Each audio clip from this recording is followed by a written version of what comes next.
This news update is brought to you by You got an upgrade for Christmas. If you're feeling lucky, you could win some money. Upgrade for Christmas. $200,000 in cash and prizes. With Lime, you could win some money. It's Lime's Christmas Lottery. 250 winners this Christmas, oh yeah. Sign up for upgrades to super fast broadband, Lime TV, e-billing, a data plan. Top up $15. Purchase a handset or text 4263 to enter. Upgrade for Christmas. Welcome to the Tuesday, December 9th, 2014 Barbados Today Afternoon Update. I'm Carol Williams. Thanks for joining us. Tread carefully. That caution is being issued by President of the Men's Educational Support Association, Ralph Boyce, to authorities on proposed sexual harassment legislation. He says while he fully supports the move, all the I's should be dotted and T's crossed. Boyce is also pushing for heavy fines for people who deliberately make false sexual harassment claims. We're saying that given our situation, unless you have that simple stipulation that where the lady she continue, the tribunal shall look at the circumstances, and if the woman has been deliberately malicious and deliberately whatever, some big heavy fines. The women are not going to like that because they're going to tell us that they're stopping the women from coming forward. We, the men, are saying it's going to stop women from coming out there and deliberately and make the fines heavy enough that people will think twice. Otherwise, we're going to get... So we are saying in MESA we need to have the sexual harassment bill like yesterday, but we have to be careful and cautious. And we're asking that the comments we made be taken into consideration. If not, and I'm not threatening, if not, we're going to persist in making sure that the public understands what we're saying. Health authorities are reporting a drastic increase in the number of women seeking treatment for various addictions. Authorities raised the alarm during the launch of Marina House, the first rehabilitation center for women in the country, which will be constructed in August of next year. There are no official statistics about the number of women affected by substance abuse and addiction in the country, but Director of Verdon House, Jackie Lewis, believes it's significant. We've now started a really grand major data system which will have that eventually once we start with women.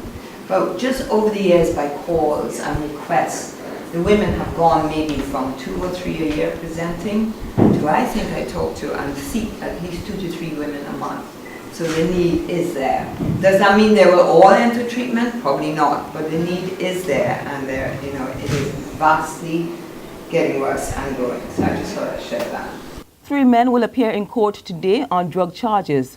Fisherman Colin Little from Oystons, Kadim Joseph, a fish cleaner from Tudor Bridge, St. Michael, and Richie Boyce of Boscobel, St. Peter, who's unemployed, have been jointly charged with Sunday's £621 drug seizure off Strouds Bay, St. Lucie. The 3 will answer to charges of possession of cannabis, possession with intent to supply, trafficking, and importation in the Whole Town Magistrates Court. If local bus manufacturer L&N Workshop gets its wish, at least 30 decommissioned Hino buses will soon be back on the road. The company says it's capable of doing the job to avoid government importing expensive buses.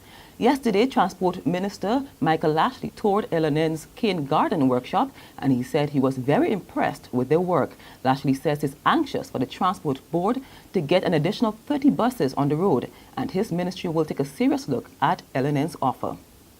If we get involved in any relationship, say we have 30 Hino buses back on the road, we will have to bring in 100 buses or 75 buses or 50 buses. We can actually at least 10 a year, 5 to 10 buses a year. Because we have to keep it rolling. So that is why I'm saying that local industry players, once they're involved in that type of business, then we naturally will follow. Once we follow, in fact, we will follow the financial rules. There's regional and international news after this short break. Hi, I'm Red Plastic Bag. Anyone who knows me knows I don't like cold.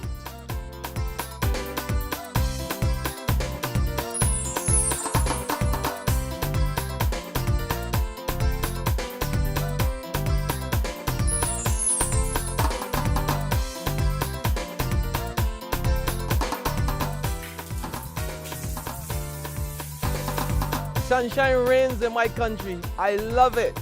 Get your sun power.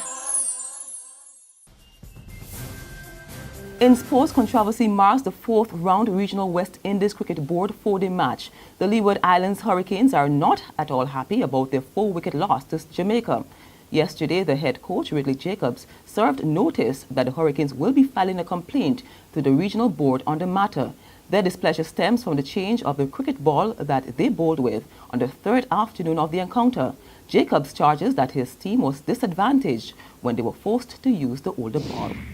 To the region now, no date has been announced just yet, but Guyana will go to the polls in the new year. That's the word from President Donald Ramota. The country has been locked in a bitter political impasse for the past few months, which came to a head when the president suspended Parliament. But instead of bowing to opposition pressure and reconvening Parliament, Ramota said the election will be held after the holidays. We will go to elections. If anyone was expecting an elections date from the president, it was not to come. The president is waiting for the holidays to be over before he makes an announcement. It was my decision to go to the new year was to not to disrupt the Guyanese people's Christmas. The president's Christmas excuse for not immediately calling elections is not one the PPP has used before. It has not been shy about calling an elections during the holiday season. In fact, in 1997, the ruling PPP called an elections just 10 days away from Christmas, and at one of the most tense political periods in recent history. Even if he had announced the date for elections last Saturday, the actual elections would be months away, suggesting little disruption over the holidays. On the international scene, a French hostage is now free after being held for more than 3 years in Mali by Al-Qaeda. President Francois Hollande made the announcement earlier today. He says the man who was held captive for over 3 years will be heading home soon. President Hollande says the man's release means that there are no other French hostages anywhere in the world. No details have yet been given on how his freedom was secured, but the president said discussions had been underway for months with authorities in Mali and Niger. A French hostage has been freed by Islamist militants who'd abducted him in Mali 3 years ago. Serge Lazarevich was taken by Al-Qaeda's North African branch in November 2011. The 50-year-old businessman, who has French and Serbian nationality, had last appeared in this video put online by his kidnappers. News of his release was announced by President Hollande, who said that France now had no more hostages waiting to be freed. Lazarevich was seized along with French geologist Philippe Verdon, seen here on the right, who was killed by the Islamists last year. And that's where we end our afternoon update, but you can join us again this evening. Until then, log on to www.barbadostoday.pp, subscribe to our e-paper, email updates, or like us on Facebook. You can also catch us on Izumi Media in bus terminals or screenplay at supermarkets and gas stations near you. Also tune in to Channel 101 on Lime TV to get all the latest news and sports. I'm Carol Williams. Do continue to enjoy your day. This news update is brought to you by I won for me to me. For me?